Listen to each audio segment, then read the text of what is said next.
ngeze mu wa gatatu segonderi nenda gukora troncome naje kugira uburwayi bw'umutwe yego nyuma yo biza kubyara ubundi burwayi ntari buvugire kuri kamera ubwo rero bikajya bituma niga nabi nkavuga ati ubu nzarangiza nyine nkacika intege yagize ikibazo cyo kutiyakira nkavuga ati si ubu bintu kuki bimbayeho ndi umwana muto ibiki hahandi nyine umuntu yiheba nta n'impamvu just kutumva gusa healing journey yanjye nayifashijwemo n'inshuti zanjye twiganaga n'izo twigana ubu bifashwamo n'ababyeyi nongera kwifashwamo n'abadogiteri bakinkurikirana ubu nyine njyewe ubwanjye nibwije ukuri nariganirije nyine nsanga ngomba kwikunda kuko buriya urukundo rwa mbere nitwe turwiya urwivomamo ukavuga ati ngomba kurya ngomba kuruhuka bihagije niba ari ukwiga nyine iyo utangiye kwikunda niwo za responsibilities zose wifiteho n'izo ufite ku bandi uzikora neza.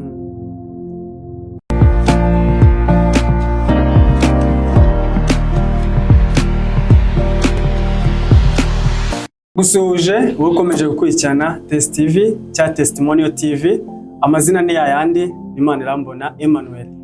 Uyu munsi rero tubafitiye umutumirwa. Ni umutumirwa muri Bwakunde kandi ni umutumirwa mwiza. Mvuge iki kindi kuri we, kamwakire, ndabizi neza muramukunda. Reka mwakire, karibu. Mwongeye kwirirwa Gana nyiri Testimonial TV. Okay, nkuko babivuze ndi umutumirwa mushya kuri iyi channel nitwa Iradukunda Ella, ndi umunyeshuri umenyereza umwuga w'itangazamakuru. Cyeka ari ibyo. Ndabona wambaye neza. Murakoze. Iyi style yakujemo ute kwambara gutya? Donc uyu ni umunsi nyine nkunda, umunsi wo kwa gatanu ndawukunda, abajo twins nibwo dusenga. Ikindi ni umunsi mu kigo natwe tuba twasenze, ikindi ni wo munsi aba muri Kiliziya Gatolika twizihiza ububabare bwa Bikira Mariya. So nkunda umubyeyi Bikira Mariya, rero mba numva ngomba kwambara nk'umubyeyi. Turi no mu kwezi kwa Rozari, abakristo Gatolika mukomeze mukurikirane kuvuga Rozari ko mubishobojwe. Wow, uri umunyakatolika? Yego. Anishimye.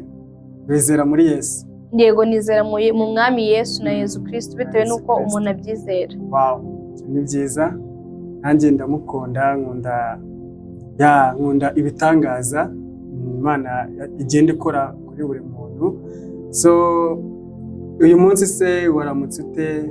Naramutse neza, nabyutse nishimye, ngirirwa ubuntu mpura nawe. Nza no kuri channel yawe bwa mbere, ari channel nyine umuntu ashyiraho témoignages zitandukanye, ikintu cyamwinspirinze mu rugendo, icyamufashije kuko nabonye testimony yawe numva why not tutashakisha n'abandi, numva nyine ngomba kugusapotinga. So ntekereza ko ari ibintu byiza iyo umuntu aba bibaye bwiza iyo avuye mu mizi niyo atayivamo yose, bitewe nibwo hari bitavugirwa kuri kamera. Gusa ntekereza ko bibyenspira benshi, babandi baguca intege cyangwa bacitse intege bakumva ko nyine nta hantu Imana itakura umuntu, nta na kure nyine Imana itakuvana, kuko ni Imana y'inyembabazi, ni Imana y'imbaraga, ni Imana ishobora byose. Icyo dusaba ni ukwizera no kwikunda no kwikorera. Amen. Ndanezerwa cyane iyo numvishe umuntu nkawe. Suri umujene? Yego, ndi umujene. Ntago wubatse kandi ariko nabyo uranabiteganya? Ndabiteganya, ariko ikintu cya mbere nkiri ubu ngubu ni ukubanza gukorera Imana mu buto bwanjye no gusoza. Nk'uko nabikubwiye, ndacyari kwimenyereza umwuga w'itangazamakuru. So ntekereza ko ikintu cya mbere ubu ngubu cyihutirwa no gusoza amasomo yanjye, nkabona ku kazi, nkabanza nkiteza imbere, nkabona kuba natekereza ibyo bindi. Wiga ibijyanye n'icyo?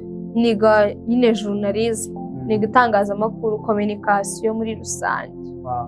Kandi ndabizi neza bizakunda. Yego, bizaza. Ko wizera kandi Imana nta kidakora. Amen. So rero aha uri n'ubundi ni kuri channel yacu ducishaho ibintu bijyanye n'ubuhamya, uburyo wanyuzemo, background yawe kuva mu buto kugeza ubu ngubu aho uri.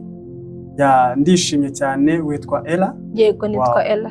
Ni byiza cyane rero kuba nkufite uyu mugoroba, mu munsi mwiza, nakwishimiye cyane pe. Ariko se tutagiye kure, wenda twavuga byinshi ku bw'amasaha, ariko ndumva twahera wa mugani mu buto background yawe mbese wowe uba wumva bimeze bite aho ugeze ubu ngubu, n'iki cyakujahaje cyangwa n'iki wanyuzemo cyatumye nyine wumva cyashinjaguye umutima wawe ushaka gusangiza abanyarwanda n'abakomeje gukurikirana iyi channel yacu? Okay, nkuko babivuze rero ndi umwana witwa Iradukunda Ella, navutse mu muryango w'abana 5, ndi uwa gatatu, abakobwa 4 n'umuhungu umwe. Nkaba narize mu bigo by'i Bugesera, nakuze nkunda Imana, numvaga kera nzaba umubikira. Gusa ikintu nyine numva natangaho testimony ngeze mu wa 3 secondaire nenda gukora troncome, naje kugira uburwayi bw'umutwe. Yego, nyuma yo biza kubyara ubundi burwayi ntari buvugire kuri kamera. Ubwo rero bikajya bituma niga nabi, nkavuga ati ubu nzarangiza, nyine nkacika intege. Gusa nabonye testimony yawe numva why not nanjye ntayitanga. Njye ntabwo nagize uburwayi nyine bw'ikibazo ngo imirire, nagize ikibazo cyo kutiyakira, nkavuga ati si ibintu kuki bimbayeho ndi umwana muto ibiki. Hahandi nyine umuntu yiheba nta n'impamvu, just kutumva. Gusa healing journey yanjye nayifashijwemo n'inshuti zanjye twiganaga n'izo twigana ubu, bifashwamo n'ababyeyi, nongera kwifashwamo n'abadogiteri bakinkurikirana ubu. Ariko ikintu kimwe nabwira umujene wacitse intege, cyane cyane bantu barwaye depression zidafite nyine fact ifatika, cyangwa ujye kwa muganga ngo ubanze umenye icyateye ubwo burwayi, nuko iyo wizeye Imana ukayikorera, kuko umuntu wihanganye mu Kinyarwanda ngo kwihangana bitera kunesha.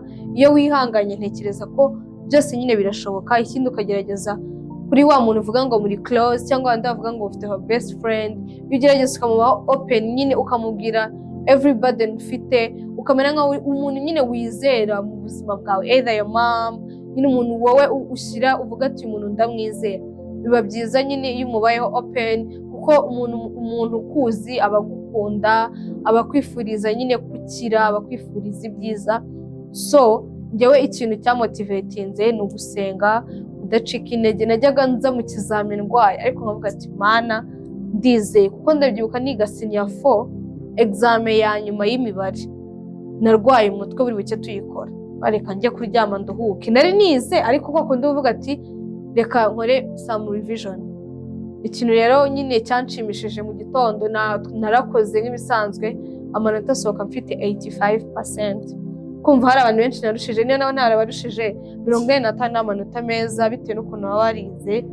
Icyo kintu cyamfashaga naho gati why not, naguma ngerageza. Nize science, ntabwo wabyoroshye iyo wiga science urwara umutwe, hari ahantu nyine ujyaho gati mbivemo ibiki, ariko still ndashima Imana cyane ko ni Imana yo kwizerwa, ni Imana ishobora byose. Icyo gusaba wowe wibaho open, ukayikorera, ukayizera, ukayigira inshuti, kuko hari terme mu Rwanda tuvuga ngo inshuti ni Yesu, ariko ni Yesu koko, ni Yesu.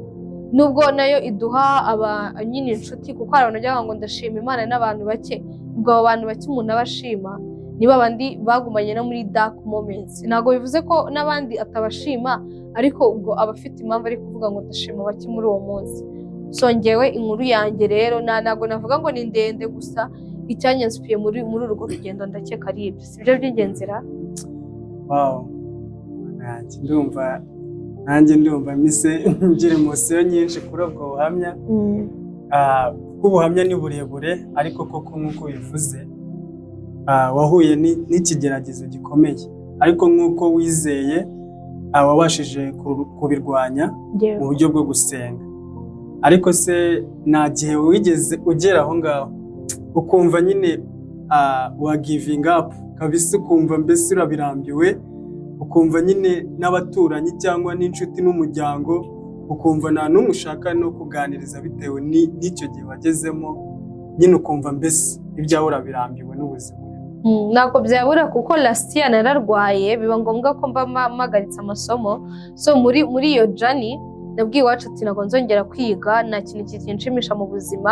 Ko ndabyibuka nabwiye ababyeyi banjye na musaza wanjye ati ngiye kubireka pe, ngiye kubireka. Nabwiye ati ngiye kubireka, ngo de fact ifatika naburaga this year kujya mitensoza. Nabwiye ati kuki ugiye gucika intege? Nabwo uyishanda birambiwe, ndatsinda, ariko n'ubundi ndabona ubuzima buri kungora, reka mbanze. Kandi njyewe ikigusetsa nibwizaga n'ukuri nyine njye abajo twins batwigisha kwibwiza ukuri, nibwizaga ukuri mu mutima wanjye nkasanga nta mpamvu mfite. Ni ukwiha depression nta mpamvu. Hari umuntu ugira depression basi kuko adafite supporting system. Njyewe inshuti zanjye zarambwiraga ati Ella reba ukuntu wize uratsinda ugiye kurenza kaminuza, so njyewe ubwanjye noneho nize kongera kwibwiza ukuri. Ndavuga ati niba nzi icyo nshaka mu buzima, buri ubuzima budafite intego buragorana. Niba nariyemeje kwiga itangazamakuru nshaka kurikora, why not ntakomerezaho. Kandi koko nyuma kuko nari igihe byansabye mu kwezi kumwe neza mvuga ati ngomba gusubira ku ishuri, ngomba kwiga, ngomba kureka kugeza hajya nza simbe focus. Rero Imana nageze ncika intege gusa inshuti zanjye twigana, ababyeyi, abavandimwe bose nyine n'abaganga bambwira ati urashoboye, ni kurwara n'ibintu bisanzwe. So ntekereza ko aricyo cyamfashe muri healing journey.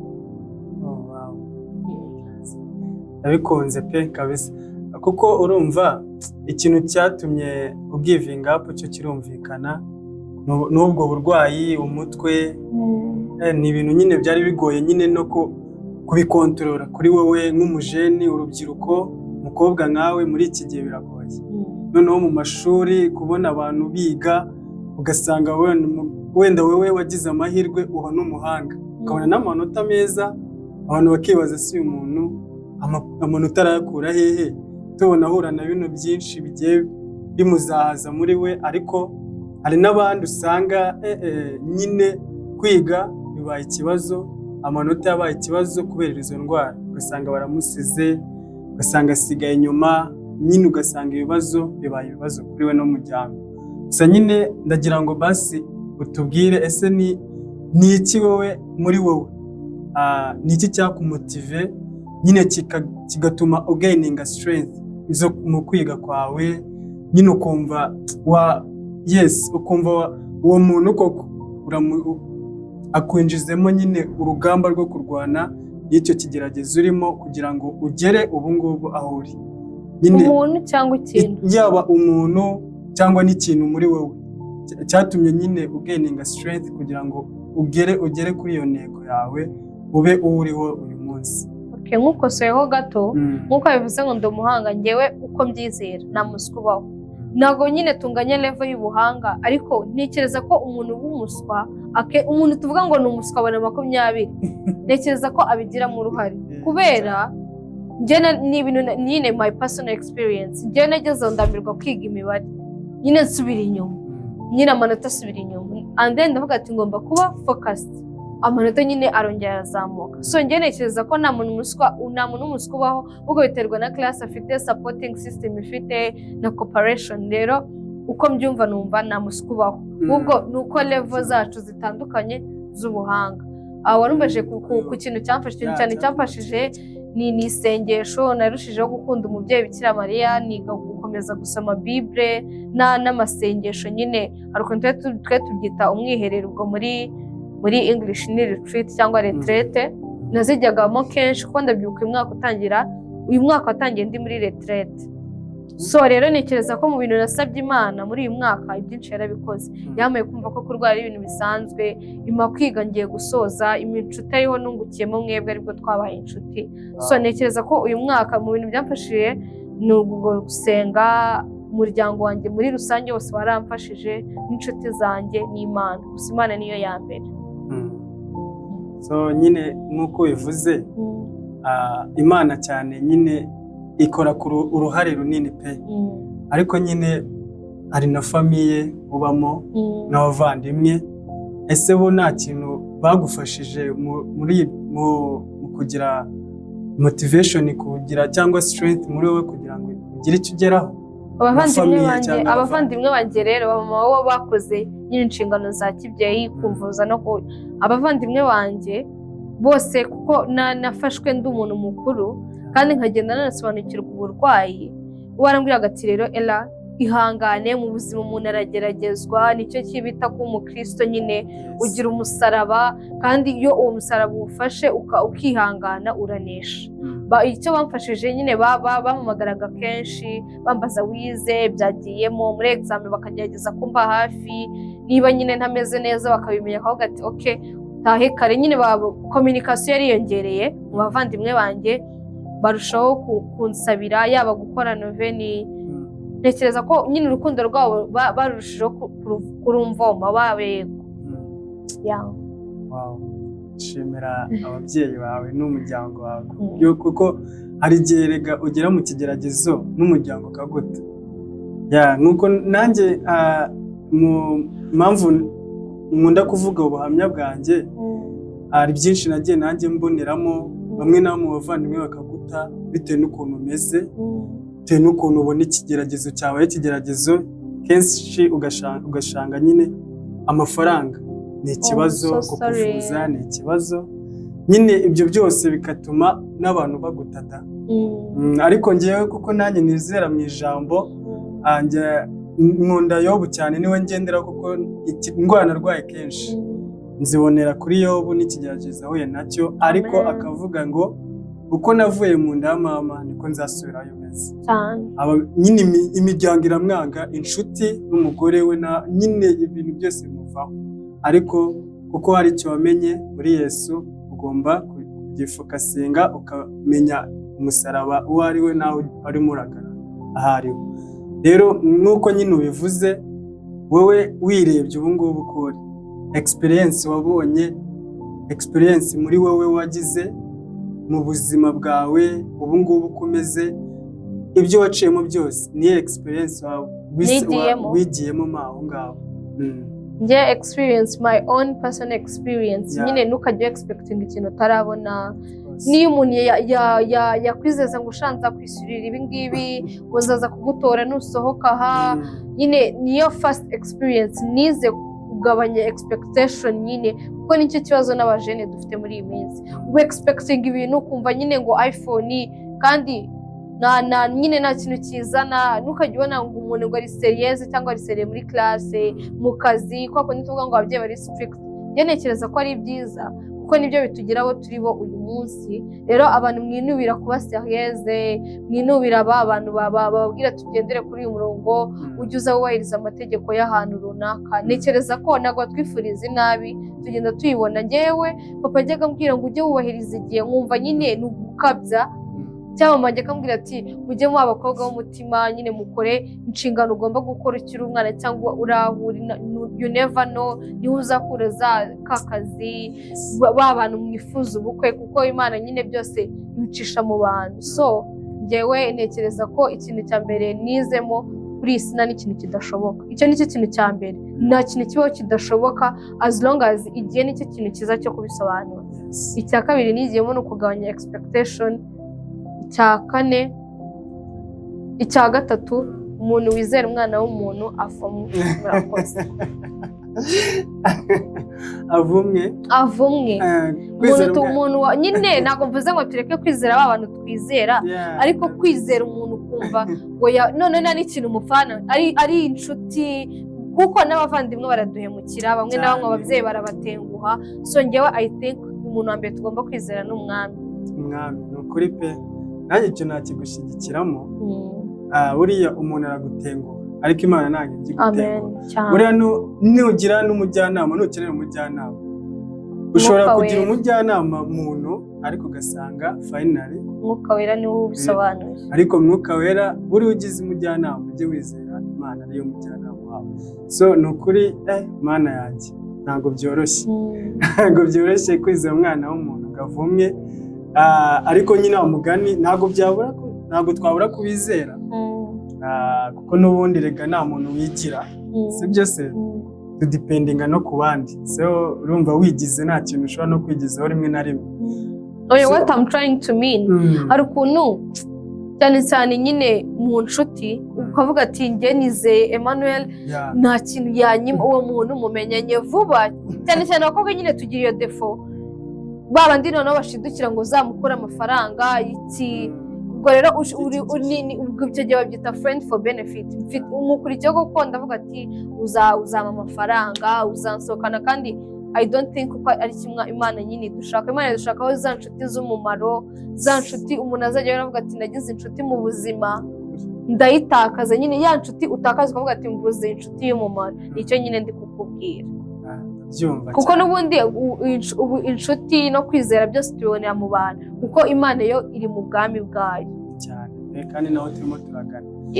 So Ella, nyine nk'uko wabitubwiye ubuhamya bwawe nyine ni bwaba burebure ubigiyemo pe, nk'uko wavuze ati indwara ye ntabwo ushobora kuyivuga kuyimeshoninga, wenda birumvikana biterwa n'uburyo imeze cyangwa n'uburyo yaba nyine sinzi ukuntu nawe nayivuga kuko indwara nyine bari indwara ku muntu, buriya n'abaganga bajya babika secrets nyinshi ku barwayi baba bavura, ariko nyine uwo mutwe warwaye icyo gihe kirekire wakize gute nyine ubu ngubu na n'ubu se umutwe wacyakurya byagenze bite? Icyo nyine kubera bisanzwe umunaniro gusa, ntekereza ko ikintu cya mbere cyabiteraga icyo gihe nari nkiga ndi gushaka amanota menshi, icyo gihe sinanywaga amazi pe, nanywaga amazi kumva ufite inyota, nashaka no kumara ibyumweru 2 nywa amazi yo kubrushing.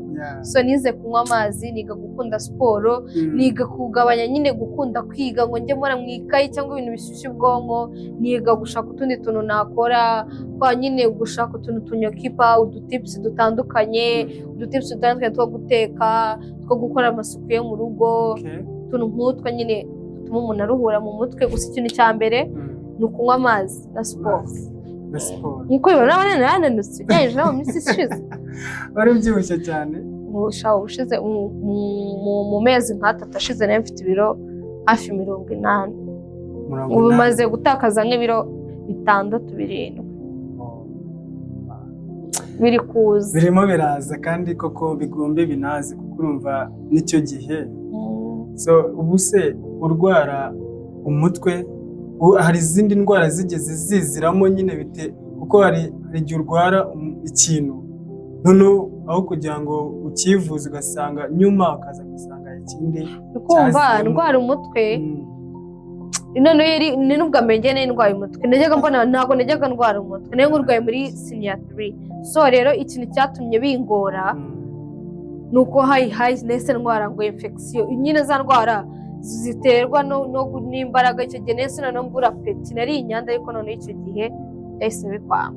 So njye ntekereza ko ikintu cya mbere cyamfashije nyine njyewe ubwanjye nibwije ukuri, nariganirije nyine nsanga ngomba kwikunda, kuko buriya urukundo rwa mbere nitwe turwiya urwivomamo, ukavuga ati ngomba kurya, ngomba kuruhuka bihagije. Niba ari ukwiga nyine, iyo utangiye kwikunda niwo za responsibilities zose wifiteho n'izo ufite ku bandi uzikora neza. Ariko ndumva ubuhamya bwawe, ariko nawe ndumva nubwo nyine umuntu nyine ashobora kubaseka, ariko nyine impamvu ntakubwiye aba twins uzayireba iyo cana ni impinga nzima na ngwino ndebe babyina mu Nyamibwa, batwigisha nyine ntuzabira navuga munsi love is our name. So ntekereza ko iyo mufite urukundo ukagira society ukavaringa ibyo bintu byose birashira, ukumva ni part of the story, nyine ni experience umuntu aba yaragize bigashira. Ubu nubwo nta kintu kindiza wumva ni ubuzima nyine. It's okay. Yumva iyo uza kuba my sister. Oya ndi sister wawe mu mwuka.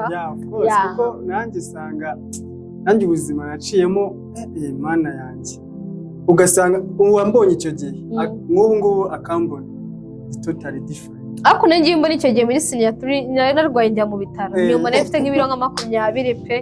Iyo foto nzayikwereka uzahita ntabwo ari njye. Wowe se urananutse? Wowe ntabwo unanutse? Nari ndaye we ukuri. Yesu agira neza nabihamya, ndi umugabo wo guhamya ko Imana narayibonye ikora mu buzima bwanjye. Ni ukuri pe. Nk'uko nabivugaga nanjye kabisa, hari igihe abantu bavuga ati ese umusore cyangwa nyine kubanza ngira ibyishimo pe, nyine ndishima niyo umuntu yambabaje. Mana mbibona nyine nka comedy. Iyo ubabaye ukora iki? Iyo mbabaye nyine mpita uraceceka, ndavuga ati Mana. Hanyuma iyo urakaye ukora iki? Kurakara kwanjye uraseka.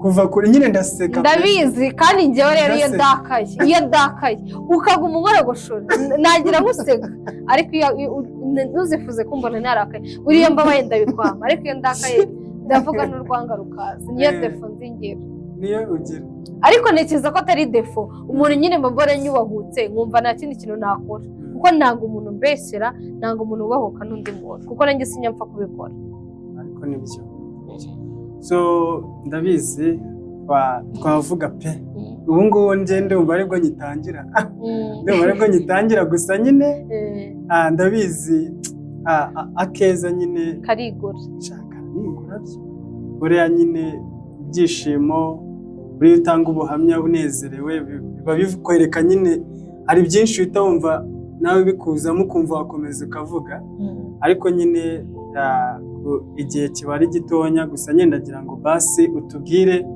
urwo rugendo rwose kurwara kwawe ubu ngubu warakize kandi nishimwe ni iki nyine wowe cyagufashije cyangwa ni iki Imana nyine ubona yagufashije kugira ngo ibyo byose iby'isi ubyirengagize ahubwo ufokasinge nyine ku murimo wayo kuko hari abarwara nyine bakavuga ese Imana iracyariho bimeze bite nyine ugasanga benshi barashaka ko bipfira ariko nyine wowe uriho kuko hari impamvu n'iki rero Imana yagufashijemo muri ibyo byose so ngewe ku kintu nyine nshima Imana cyane ngewe mbere nyine narasenga ngo ndanizera ariko nizeraga by'umuhango ngo ndasenga mbere ntabwo buriya ndi umukatolike ariko nagerageje kwiga bisise kugira amenye se gukizwa n'iki umuntu yakira koko amenya gute ko ari umukristo rero naje kubisobanukirwa amenya ati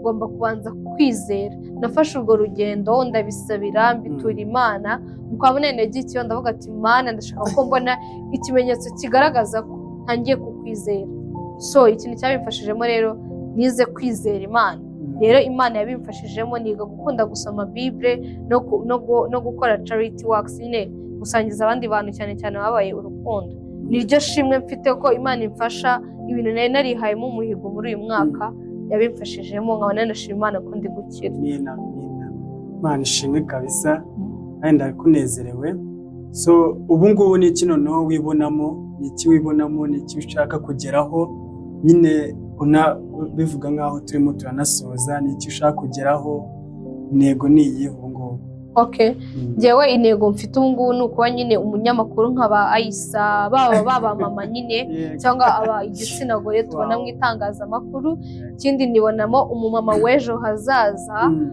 mwiza nyine ubereye urugero abandi bana bakiri munsi yanjye kuko ikintu gituma nkora cyane buri munsi nkabyuka ngakora cyane nkabanza kwiyambaza Imana ni ukugira ngo atazagera avuga ngo wa wundi wakoraga ibintu bibi atavuga ati wa wundi watozaga abandi ni ugusiga nyine isura nziza muri iyi si mu gihe tukiriho no muri barumuna bacu n'abana tuzibaruka ntekereza ko ari icyo mba nifuza no kuba nyine umumaro kuri buri muntu wese ikindi agatipu nakwigisha ujye ugerageza at least ku munsi ukora akantu kamwe ube productive ako kantu kaba gahagije welcome ushimiye cyane so ni iki nyine nk'umukristo ushobora kuba ufite like one verse ushobora kubwira abashobora kuba barimo kugukurikirana cyangwa motiva nabo bitewe n'aho bari na situation barimo yewe ni igimfasha ku bantu abo bihebye ni mu Banyafilipi 4:13 aho bavuga ngo nshobozwa byose na Kristo umpa imbaraga